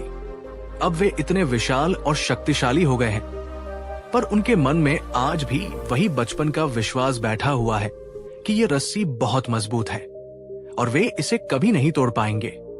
वे शारीरिक रूप से नहीं बल्कि अपने मानसिक विश्वास से बंधे हुए हैं। कहानी खत्म करने के बाद बुद्ध ने निर्धन की आंखों में सीधे झांकते हुए कहा, निर्धन, गरीबी का चौथा और सबसे गहरा कारण यही है। ये है गरीबी की मानसिकता। ये एक अदृश्य रस्सी है जिससे तुम और तुम्हारे जैसे करोड़ों मेहनतकश लोग बंधे हुए हैं और तुम ये जानते भी नहीं। ये एक ऐसा गहरा आंतरिक विश्वास है जो बचपन के अनुभवों, सामाजिक कंडीशनिंग और बार बार की असफलताओं से हमारे मन में घर कर जाता है। ये विश्वास हमें बार बार कहता है, मैं गरीब हूं और मैं हमेशा गरीब ही रहूंगा। अमीर बनना तो बड़े भाग्य वालों का काम है, ये मेरे बस की बात नहीं है। पैसा कमाना बहुत मुश्किल है। पैसे वाले लोग बुरे और बेईमान होते हैं। मैं एक बेहतर जीवन के लायक ही नहीं हूं। और जब तुम अपने मन में ही ये मान लेते हो तो तुम उस विशाल हाथी की तरह बन जाते हो जो अपनी शक्ति को भूलकर एक पतली सी रस्सी से बंधा रहता है। तुम उन अवसरों को देख ही नहीं पाते जो तुम्हारे चारों ओर बिखरे पड़े हैं, क्योंकि तुम्हारा मन कहता है ये तुम्हारे लिए नहीं है। तुम्हारी सोच ही तुम्हारी सीमाओं का निर्माण कर देती है। निर्धन ने पूछा, भगवान, तो मैं ये कैसे जानूं कि मैं भी इस मानसिक कैद में हूं? और अगर हूं तो मैं इस अदृश्य रस्सी को कैसे तोड़ूं? बुद्ध ने उसे गरीबी की मानसिकता के 3 मुख्य लक्षण और उन्हें तोड़ने के उपाय बताए। दोस्तों, इन्हें बहुत ध्यान से सुने और देखें कि कहीं ये लक्षण आपके भीतर तो नहीं है। पहला लक्षण, अभाव की सोच। गरीबी की मानसिकता वाला व्यक्ति हमेशा कमी के बारे में सोचता है। मेरे पास पैसा नहीं है, मेरे पास समय नहीं है, मेरे पास अवसर नहीं है। वो हमेशा यही सोचता है कि दुनिया में संसाधन सीमित है और अगर किसी और को कुछ मिलता है तो इसका मतलब है कि उसके हिस्से का कम हो गया। वो देने से डरता है। उपाय, प्रचुरता की सोच का अभ्यास करो। बुद्ध ने कहा, ये देखना शुरू करो कि तुम्हारे पास क्या क्या है, न कि ये कि क्या क्या नहीं है। तुम्हारे पास स्वास्थ्य है, तुम्हारे पास समय है, तुम्हारे पास कुछ ना कुछ कौशल है। जब तुम कृतज्ञता का अभ्यास करते हो और निस्वार्थ भाव से किसी को थोड़ा सा भी देते हो, तो तुम अपने मन को यह संदेश देते हो कि तुम्हारे पास कमी नहीं है, तुम्हारे पास प्रचुरता है। और प्रचुरता की सोच ही और प्रचुरता को आकर्षित करती है। दूसरा लक्षण, जोखिम लेने से डर। गरीबी की मानसिकता वाला व्यक्ति सुरक्षित खेलने में विश्वास रखता है। वो अपनी वर्तमान स्थिति, चाहे वो कितनी भी दुखदाई क्यों न हो, उसे छोड़ने से डरता है। वो कोई भी नया काम शुरू करने, कोई भी निवेश करने या कोई भी परिकलित जोखिम लेने से घबराता है, क्योंकि उसे हमेशा असफल होने का डर सताता है। उपाय, छोटी शुरुआत करो और अपनी समझ पर विश्वास करो। बुद्ध ने कहा, मैं तुम्हें अंधाधुंध जुआ खेलने को नहीं कह रहा, पर अपने आराम के दायरे से एक छोटा सा कदम बाहर निकालो। अपनी बचत का एक बहुत छोटा सा हिस्सा किसी नए औजार को खरीदने में या किसी छोटे से व्यापार में लगाकर देखो। असफलता से डरो मत, उसे एक शिक्षक समझो। हर असफलता तुम्हें पहले से अधिक बुद्धिमान बनाती है। और तीसरा, ये सबसे गहरा लक्षण है, स्वयं पर अविश्वास। गरीबी की मानसिकता वाला व्यक्ति भीतर ही भीतर ये मानता है कि वो सफलता या समृद्धि के लायक ही नहीं है। जब भी उसके पास कोई बड़ा अवसर आता है तो वो अनजाने में ही उसे खराब कर देता है, क्योंकि उसका अवचेतन मन कहता है तुम इसके काबिल नहीं हो। उपाय, आत्ममैत्री और सकारात्मक पुष्टि का अभ्यास करो। बुद्ध ने कहा, निर्धन, सबसे पहले तुम्हें अपने मन के इस गहरे झूठ को तोड़ना होगा। हर रोज स्वयं से कहो, मैं एक बेहतर जीवन का अधिकारी हूं, मैं समृद्धि और खुशी के लायक हूं, मेरे भीतर अनंत संभावनाएं हैं। अपनी पिछली गलतियों के लिए स्वयं को क्षमा करो और अपनी हर छोटी सफलता के लिए खुद की सराहना करो। जब तुम स्वयं अपनी कीमत करना सीख जाओगे, तभी दुनिया तुम्हारी कीमत करेगी। दोस्तों, इन 3 लक्षणों में से क्या कोई ऐसा लक्षण है जिसे आप अपने भीतर या अपने समाज में सबसे ज्यादा देखते हैं? अभाव की सोच, जोखिम से डर या खुद को कम समझना? नीचे कमेंट में अपनी सबसे बड़ी मानसिक बाधा को स्वीकार करें। स्वीकार करना ही उसे तोड़ने का पहला और सबसे शक्तिशाली कदम है। बुद्ध की ये अंतिम शिक्षा एक वज्र की तरह थी, जिसने निर्धन के मन की सबसे मोटी और सबसे पुरानी जंजीर को तोड़ दिया। उसे आज अपनी गरीबी का असली कारण समझ में आ गया था। उसकी गरीबी बाहर की परिस्थितियों में उतनी नहीं थी जितनी उसके अपने ही मन के विश्वासों में थी। वो समझ गया था कि अमीर और अमीर इसलिए होता है क्योंकि वो प्रचुरता की मानसिकता से जीता है। वो अवसरों को देखता है, जोखिम लेता है और खुद को सफलता के योग्य समझता है, जबकि गरीब अक्सर अभाव की मानसिकता के कारण अपनी ही बनाई हुई जेल में कैद रह जाता है। उसने बुद्ध के चरणों में अपना सिर रखा और इस बार उसकी आंखों में आंसू नहीं, बल्कि एक अदम्य ज्योति थी। उसने कहा, भगवान, आज आपने मुझे केवल ज्ञान नहीं, मुझे स्वयं से मुक्त कर दिया है। आज मैं इस अदृश्य रस्सी को तोड़कर अपने असली बल को पहचान कर यहां से जा रहा हूं। उस दिन के बाद निर्धन ने केवल अपने काम करने का तरीका ही नहीं बदला, बल्कि अपने सोचने का तरीका भी पूरी तरह से बदल दिया। वो अब अवसरों से डरता नहीं था, बल्कि उनकी तलाश करता था। वो खुद को एक गरीब मजदूर नहीं, बल्कि एक मूल्यवान और भविष्य का एक सफल व्यक्ति समझता था। तो मेरे प्यारे दोस्तों, हमारी ये 4 भागों की यात्रा आज अपने समापन पर पहुंचती है। हमने सुधन और निर्धन की कहानी के माध्यम से ये समझने का प्रयास किया कि अमीर और गरीब में असली फर्क क्या है, और बुद्ध ने हमें 4 गहरे और जीवन बदलने वाले रहस्य बताए। पहला, आपकी दृष्टि, आप अवसर देखते हैं या समस्या? दूसरा, आपकी प्रतिक्रिया, आप समाधान खोजते हैं या शिकायत करते हैं? तीसरा, आपकी संगत, आप ऊपर उठते हैं या नीचे गिरते हैं? चौथा और सबसे बड़ी जड़, आपकी मानसिकता, क्या आप खुद को अमीर मानते हैं या गरीब? बुद्ध का अंतिम संदेश यही है कि आपकी बाहरी दुनिया आपके ही भीतरी दुनिया का प्रतिबिंब है। अगर आप बाहर से अमीर बनना चाहते हैं तो पहले आपको अपने मन से, अपनी सोच से अमीर बनना होगा। अपनी मानसिक रस्सियों को तोड़ डालो, अपनी कीमत को पहचानो और ये विश्वास करो कि तुम एक बेहतर, समृद्ध और आनंदपूर्ण जीवन के पूरी तरह से लायक हो। अगर बुद्ध की इन गहरी और जीवन बदलने वाली शिक्षाओं की पूरी श्रृंखला ने आपके जीवन को किसी भी रूप में छुआ है, आपको एक नई दृष्टि दी है, तो लाइक करें इस अंतिम एपिसोड को और इस पूरी श्रृंखला को अपना भरपूर प्यार और समर्थन दें। कमेंट करें, नीचे कमेंट में ये अंतिम और सबसे शक्तिशाली संकल्प लिखें।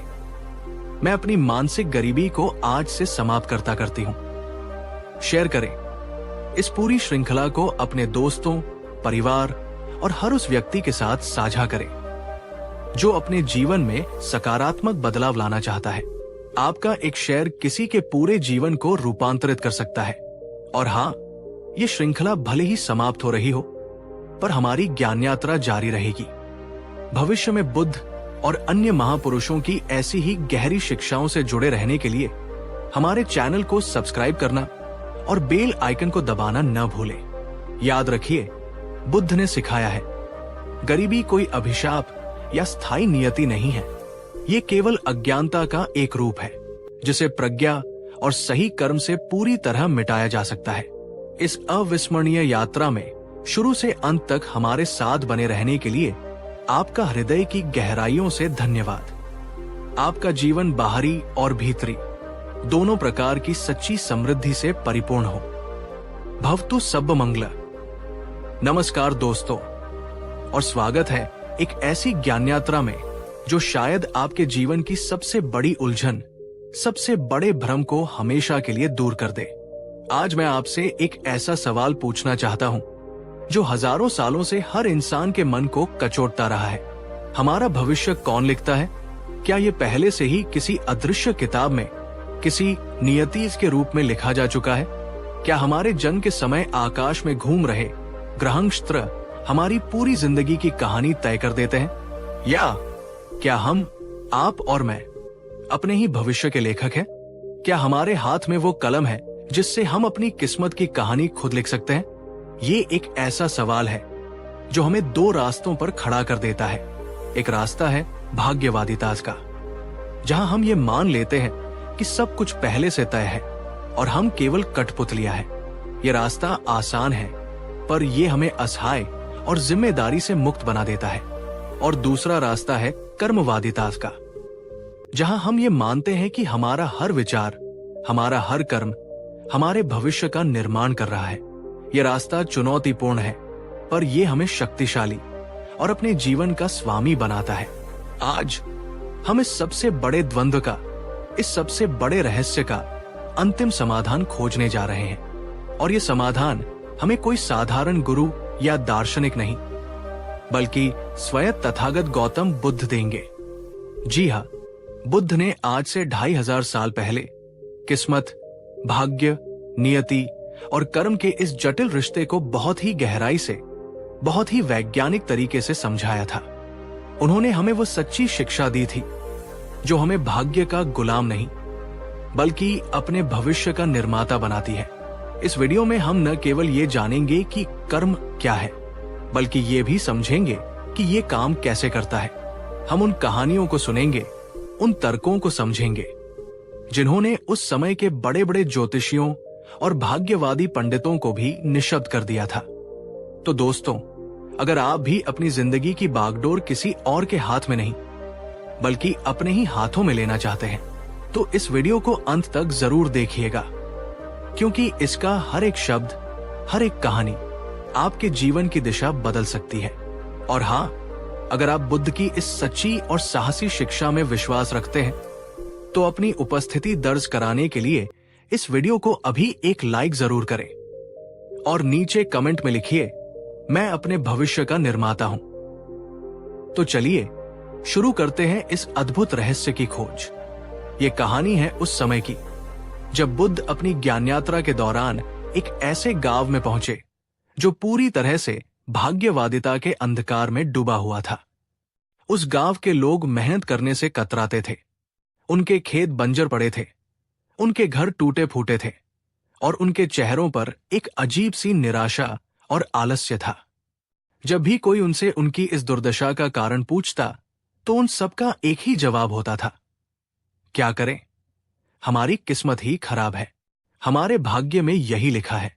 गांव का मुखिया भी एक बड़ा भाग्यवादी था। वो हर छोटे बड़े काम के लिए नगर के एक प्रसिद्ध ज्योतिषी, जिसका नाम था गणक, से सलाह लेता था। फसल कब बोनी है, यात्रा कब करनी है, बच्चे का नाम क्या रखना है, हर निर्णय गणक की कुंडली और ग्रहों की चाल के अनुसार होता था। वे लोग कर्म पर नहीं, बल्कि ग्रहों पर, मुहूर्तों पर और अपनी तथाकथित लिखी हुई किस्मत पर ज्यादा भरोसा करते थे। और परिणाम, उनका गांव दिन प्रतिदिन और भी गरीब और पिछड़ता जा रहा था। दोस्तों, क्या ये कहानी आपको आज के समाज की याद नहीं दिलाती? आज भी हम में से कितने लोग हैं जो अपनी असफलताओं का दोष अपनी खराब किस्मत या ग्रहों की बुरी दशा पर डाल देते हैं और अपनी जिम्मेदारी लेने से बचते हैं? नीचे कमेंट में बताइए, क्या आपने भी कभी ऐसा किया है? एक दिन गौतम बुद्ध उस गांव में पधारे। उन्होंने गांव की दुर्दशा को देखा, लोगों के चेहरों पर छाई निराशा को पढ़ा। शाम के समय जब गांव के लोग एक पेड़ के नीचे इकट्ठा हुए तो बुद्ध ने उनसे कोई उपदेश नहीं दिया, बल्कि एक सरल सा प्रश्न पूछा, हे ग्रामवासियों, तुम सब इतने स्वस्थ और सक्षम दिखते हो, फिर तुम्हारे गांव की ये हालत क्यों है? तुम्हारे खेत बंजर क्यों हैं? गांव का मुखिया आगे आया और हाथ जोड़कर बोला, महात्मन, हम क्या करें? हमारे गांव का भाग्य ही खराब है। हमारे ज्योतिषी गणक जी ने बताया है कि अगले 2 वर्षों तक इस गांव पर शनि की बुरी दृष्टि है, इसलिए कोई भी प्रयास सफल नहीं होगा। हम तो बस अच्छे दिनों की प्रतीक्षा कर रहे हैं। बुद्ध ये सुनकर मुस्कुराए। उनकी मुस्कान में गहरी करुणा थी। उन्होंने कहा, अच्छा, तो तुम्हारे ज्योतिषी इतने ज्ञानी हैं कि वे आकाश के ग्रहों की चाल तो देख सकते हैं, पर तुम्हारे भीतर की सोई हुई शक्ति को नहीं देख सकते। ये सुनकर भीड़ में कानाफूसी होने लगी। बुद्ध ने आगे कहा, मैं तुम्हें भाग्य और कर्म का सच्चा रहस्य बताता हूं, पर शब्दों से नहीं, एक कहानी के माध्यम से। बुद्ध ने कहा, एक पिता के 2 पुत्र थे, कर्मवीर और भाग्यवीर। पिता ने मरते समय अपनी सारी संपत्ति दोनों में बराबर बांट दी। दोनों को 1-1 एकड़ उपजाऊ जमीन मिली, जिस पर आम के कुछ पुराने पेड़ लगे थे। भाग्यवीर ने अपनी जमीन को देखकर सोचा, मेरे पिता ने मुझे ये जमीन दी है, अगर मेरे भाग्य में इससे फल खाना लिखा होगा तो ये पेड़ अपने आप फल देंगे, मुझे कुछ करने की जरूरत नहीं है। ये सोचकर वो अपनी जमीन की ओर कभी नहीं गया और अपना समय आलस्य और मनोरंजन में बिताने लगा। दूसरी ओर कर्मवीर ने अपनी जमीन को देखकर सोचा, मेरे पिता ने मुझे ये अद्भुत अवसर दिया है, अब ये मेरा कर्म है कि मैं इस अवसर को सोने में बदल दूं। वो हर रोज अपनी जमीन पर जाता। उसने पुराने पेड़ों की देखभाल की, उनकी सिंचाई की और खाली पड़ी जमीन को जोतकर उसमें आम की नई कलम लगाई। उसने बागीचे के चारों ओर बाड़ लगाई ताकि जानवर फसल को न कर सकें। उसने दिन रात एक कर दिया। कुछ साल बीत गए। जब लोग भाग्यवीर की जमीन के पास से गुजरते तो देखते कि वो पूरी तरह से बंजर हो चुकी है। पुराने पेड़ सूख चुके थे और पूरी जमीन पर कांटेदार झाड़ियां उगाई थी। और जब लोग कर्मवीर की जमीन के पास से गुजरते तो वे एक सुंदर हरे भरे बागीचे को देखते जो रसीले आमों से लदा हुआ था। उसकी प्रसिद्धि दूर दूर तक फैल गई और वो एक बहुत ही समृद्ध व्यक्ति बन गया। कहानी समाप्त करने के बाद बुद्ध ने गांव वालों से पूछा, अब तुम ही बताओ, उन दोनों भाइयों की शुरुआत तो एक जैसी थी, फिर एक अमीर और दूसरा गरीब क्यों हो गया? क्या ये उनके भाग्य में लिखा था या ये उनके अपने अपने कर्मों का सीधा परिणाम था? गांव वाले चुप हो गए। उन्हें पहली बार अपनी भूल का एहसास हो रहा था। बुद्ध ने देखा कि लोगों के मन में अब जिज्ञासा जाग उठी है। तब उन्होंने कर्म के उस गहरे विज्ञान को समझाया जिसे आज का आधुनिक विज्ञान भी धीरे धीरे स्वीकार कर रहा है। बुद्ध ने कहा, कर्म केवल शारीरिक क्रिया नहीं है। कर्म 3 स्तरों पर काम करता है।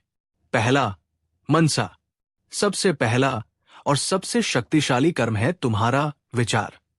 तुम जो कुछ भी करने वाले हो, उसका बीज तुम्हारे विचार में ही बोया जाता है। अगर तुम्हारे विचार ही नकारात्मक, आलसी और भाग्यवादी है, तो तुम्हारे कर्म कभी भी शक्तिशाली नहीं हो सकते। कर्मवीर ने पहले अपने मन में एक समृद्ध बागीचे का निर्माण किया, फिर वो हकीकत में बना। दूसरा कर्म है तुम्हारी वाणी। तुम जो शब्द बार बार बोलते हो, वे तुम्हारे अवचेतन मन के लिए एक आदेश बन जाते हैं। जब तुम बार बार कहते हो, मेरी किस्मत खराब है, मुझसे नहीं होगा, तो तुम वास्तव में अपने भविष्य को वैसा ही बनने का निर्देश दे रहे हो। कर्मवीर ने शायद खुद से कहा होगा, मैं ये कर सकता हूं, मेरी मेहनत रंग लाएगी। Your words create your reality. और तीसरा, कर्मणा। तीसरा और अंतिम कर्म है तुम्हारा शारीरिक कार्य। विचार और वचन तब तक व्यर्थ है जब तक उन्हें कर्म में न बदला जाए। कर्मवीर ने केवल सोचा नहीं, उसने हर रोज उस सोच को अपने कर्मों से, अपने पसीने से सींचा। Action is the bridge between your inner world and outer world. Buddha ने समझाया, तुम्हारा भविष्य इन तीनों के मेल से बनता है। कोई भी बाहरी ग्रह या कोई भी ज्योतिषी तुम्हारे विचारों, तुम्हारे शब्दों और तुम्हारे कर्मों को तुमसे ज्यादा नियंत्रित नहीं कर सकता। इसलिए तुम ही अपने भविष्य के एकमात्र और सच्चे निर्माता हो। दोस्तों, क्या आप अपने विचारों और शब्दों की शक्ति को पहचानते हैं? क्या आप भी अक्सर नकारात्मक बातें सोचते या बोलते हैं? अगर आप आज से अपने विचारों और शब्दों के प्रति जागरूक रहने का संकल्प लेते हैं, तो नीचे कमेंट में लिखिए, मेरे विचार मेरी शक्ति है। जब गांव के ज्योतिषी गणक ने सुना कि बुद्ध लोगों को कर्म करने के लिए प्रेरित कर रहे हैं और भाग्य को चुनौती दे रहे हैं, तो उसके अहंकार को चोट पहुंची। वो अपनी पोथियां लेकर बुद्ध की सभा में पहुंचा ताकि वह उन्हें शास्त्रार्थ में पराजित कर सके। गणक ने बड़े गर्व से कहा, हे श्रमण, आप लोगों को भ्रमित कर रहे हैं। मैं अपनी ज्योतिष विद्या से यह सिद्ध कर सकता हूं कि हर व्यक्ति का भविष्य उसके जन्म के समय ही ग्रहों द्वारा निश्चित कर दिया जाता है। कर्म तो केवल एक भ्रम है। बुद्ध शांत रहे। उन्होंने गणक से पूछा, हे ज्ञानी पुरुष, तुम कहते हो कि तुम भविष्य जानते हो, तो क्या तुम मुझे यह बता सकते हो कि आज से ठीक 1 घंटे बाद तुम क्या सोच रहे होगे? गणक चकित रह गया। उसने कहा, यह तो कोई नहीं बता सकता। मेरे मन में तो कोई भी विचार आ सकता है। बुद्ध मुस्कुराए और बोले, जब तुम अपने ही अगले विचार के स्वामी नहीं हो, जब तुम ये नहीं जानते कि तुम अगले क्षण क्या सोचोगे, तो तुम किसी और के पूरे जीवन का भविष्य कैसे जान सकते हो? फिर बुद्ध ने एक और गहरा प्रहार किया। मान लो तुम्हारी ज्योतिष के अनुसार आज मेरा दिन बहुत अशुभ है और मेरी मृत्यु निश्चित है, पर मैं ये निर्णय कर लेता हूं कि मैं आज पूरा दिन इस कुटिया के भीतर ध्यान में बैठकर गुजारूंगा और किसी भी खतरे का सामना नहीं करूंगा। तो अब बताओ, क्या ग्रह आकर मुझे इस कुटिया के भीतर मारेंगे, या मेरा कर्म और मेरा निर्णय ग्रहों की तथाकथित चाल पर भारी पड़ जाएगा? गणक निशब्द था। उसके पास कोई उत्तर नहीं था। बुद्ध ने अंत में कहा, ग्रहों का प्रभाव हो सकता है, मैं इसे नकारता नहीं, पर वो प्रभाव मौसम की तरह है। बारिश होगी या धूप, ये तुम्हारे हाथ में नहीं है, पर तुम छाता लेकर निकलोगे या घर पर ही रहोगे। ये कर्म और ये निर्णय पूरी तरह से तुम्हारा है, और यही निर्णय तुम्हारे भविष्य को तय करता है, न कि केवल मौसम। दोस्तों, बुद्ध का ये तर्क कितना वैज्ञानिक और शक्तिशाली है। अगर आप भी मानते हैं कि हमें ज्योतिष और भाग्य के गुलाम नहीं, बल्कि अपने कर्मों का स्वामी बनना चाहिए, तो इस वीडियो को लाइक करके इस विचार को अपना समर्थन दें। बुद्ध की इन बातों ने गांव वालों की आंखों पर पड़ी अंधविश्वास और भाग्यवादिता की पट्टी को खोल दिया। उन्हें अपनी सबसे बड़ी भूल समझ में आ गई। वे अपनी शक्ति को बाहर खोज रहे थे, जबकि वो उनके अपने ही भीतर, उनके अपने ही हाथों में थी। उस दिन गांव वालों ने एक संकल्प लिया। उन्होंने ज्योतिषी का इंतजार करना छोड़ दिया और बारिश के पहले ही अपने खेतों को जोतना शुरू कर दिया। उन्होंने मिलकर एक सूखे हुए तालाब को फिर से गहरा किया ताकि बारिश का पानी जमा हो सके। उन्होंने कर्म करना शुरू कर दिया और कुछ ही वर्षों में वही गांव जो कभी अपनी खराब किस्मत के लिए जाना जाता था, अपनी मेहनत और एकता के कारण पूरे मगध राज्य का एक सबसे समृद्ध गांव बन गया। तो दोस्तों, इस कहानी का, इस पूरी चर्चा का सार क्या है? सार यही है कि किस्मत लिखी नहीं होती, उसे हर रोज, हर पल हमारे विचार, हमारे वचन और हमारे कर्म मिलकर लिखते हैं। भाग्य को दोष देना आसान है, पर यह कायरता है। कर्म करना कठिन है, पर यही वीरता है और यही विजय का मार्ग है।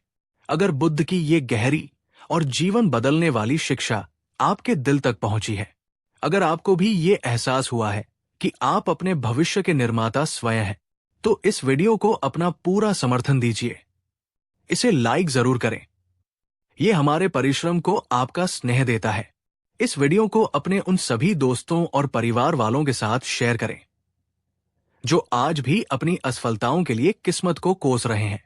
शायद ये वीडियो उनकी जिंदगी बदल दे। और नीचे कमेंट में पूरी दृढ़ता और विश्वास के साथ ये महावाक्य लिखिए, मैं अपने भाग्य का निर्माता स्वयं हूं। और हां, अगर आप भविष्य में भी ऐसी ही जीवन बदलने वाली, गहरी और प्रेरणादायक कहानियां सुनना चाहते हैं, तो हमारे चैनल को अभी सब्सक्राइब करें और उस घंटी को जरूर दबाएं। मैं आपसे मिलूंगा अगले वीडियो में एक और अद्भुत रहस्य के साथ। तब तक अपनी किस्मत को कोसना बंद करें और अपने कर्मों से अपनी एक नई और महान किस्मत को लिखना शुरू करें। नमो बुद्धाय। धन्यवाद। पिछले एपिसोड में हमने उस भाग्यवादी गांव की कहानी सुनी जिसे बुद्ध ने कर्मवीर और भाग्यवीर भाइयों के दृष्टांत से कर्म की शक्ति का बोध कराया। हमने जाना कि हमारा भविष्य हमारे ही विचारों, वचनों और कर्मों से बनता है, न कि किसी बाहरी ग्रह या किस्मत से। लेकिन यह सुनकर कई लोगों के मन में एक और गहरा और स्वाभाविक प्रश्न उठता है, अगर कर्म ही सब कुछ है, तो फिर क्यों एक अच्छा और ईमानदार व्यक्ति जीवन भर दुख भोगता है और एक बुरा, बेईमान व्यक्ति सुख और समृद्धि में जीता है? क्या कर्म का नियम यहां आकर फेल हो जाता है? और ये कर्म आखिर काम कैसे करता है? क्या इसका फल तुरंत मिलता या इसमें समय लगता है? और हमारे अतीत के कर्मों का हमारे आज पर कितना प्रभाव है? आज के इस दूसरे और उससे भी गहरे भाग में हम बुद्ध की शिक्षाओं के प्रकाश में कर्म के अदृश्य विज्ञान को समझेंगे। बुद्ध उस गांव वालों को और हम सबको कर्म की उन 3 परतों के बारे में बताने जा रहे हैं जिन्हें समझे बिना कर्म का पूरा सिद्धांत अधूरा रह जाता है। तो चलिए इस आत्मखोज की यात्रा में और गहराई में उतरते हैं। अगर आप पिछले एपिसोड से हमारे साथ हैं, तो आपकी इस ज्ञान की प्यास को नमन है। और अगर आप आज पहली बार जुड़े हैं, तो आपका स्वागत है। इस वीडियो को अंत तक देखिएगा, क्योंकि ये भाग आपके क्यों और कैसे का उत्तर देगा। और हां, अपनी उपस्थिति दर्ज कराने के लिए इस वीडियो को अभी एक लाइक जरूर करें। बुद्ध की कहानी और उनके तर्कों ने गांव वालों की भाग्यवादिता की नींद तो तोड़ दी थी, पर उनके मन में अब नए सवाल जन्म ले रहे थे। गांव के एक वृद्ध व्यक्ति ने हाथ जोड़कर पूछा, भगवान, आपकी बात सत्य है कि हमें कर्म करना चाहिए, पर मैंने अपनी आंखों से देखा है कि हमारे पड़ोस के गांव का जमींदार, जो अत्यंत क्रूर और बेईमान है, वो दिन प्रतिदिन और धनी होता जा रहा है। और हमारे ही गांव का एक व्यक्ति, जो जीवन भर सत्य और ईमानदारी के मार्ग पर चला, वो घोर गरीबी और बीमारी में मरा। भगवान, ये कैसा कर्म का नियम है? यहां तो अच्छा करने वाले को दुख और बुरा करने वाले को सुख मिल रहा है। ये एक ऐसा प्रश्न था जो हर किसी के मन में था। बुद्ध जानते थे कि कर्म के सिद्धांत को सही तौर पर समझना ही सबसे बड़ी भूल है। दोस्तों, क्या आपके मन में भी कभी यह सवाल उठा है कि अच्छे लोगों के साथ बुरा क्यों होता है? अगर हां, तो नीचे कमेंट में यस लिखिए। यह स्वीकार करना ही इस गहरे रहस्य को समझने का पहला कदम है। बुद्ध मुस्कुराए। उन्होंने कहा, तुम कर्म के फल को एक ही फसल के आधार पर आंकने की भूल कर रहे हो, जबकि तुम्हारा जीवन असंख्य फसलों का एक विशाल खेत है। कर्म का फल हमेशा सीधा और तुरंत दिखाई नहीं देता। इसे समझने के लिए तुम्हें कर्म की 3 परतों को समझना होगा। बुद्ध ने कर्म की 3 अवस्थाओं का वर्णन किया। पहला, संचित कर्म। इसे अपने खेत में पड़े हुए बीजों का एक विशाल भंडार समझो। ये तुम्हारे इस जन्म और तुम्हारे अनगिनत पिछले जन्मों में किए गए सभी अच्छे और बुरे कर्मों का कुल संग्रह है। ये बीज अभी सोए हुए हैं। वे अभी अपना फल नहीं दे रहे हैं। वो बेईमान जमींदार जो आज सुखी दिख रहा है, हो सकता है कि वो अपने पिछले जन्मों के किसी अच्छे कर्म रूपी बीज का फल खा रहा हो। और वो ईमानदार व्यक्ति जो दुखी मरा, हो सकता है कि वो अपने किसी पुराने बुरे कर्म रूपी बीज का फल भोग रहा हो। दूसरा, प्रारब्ध कर्म।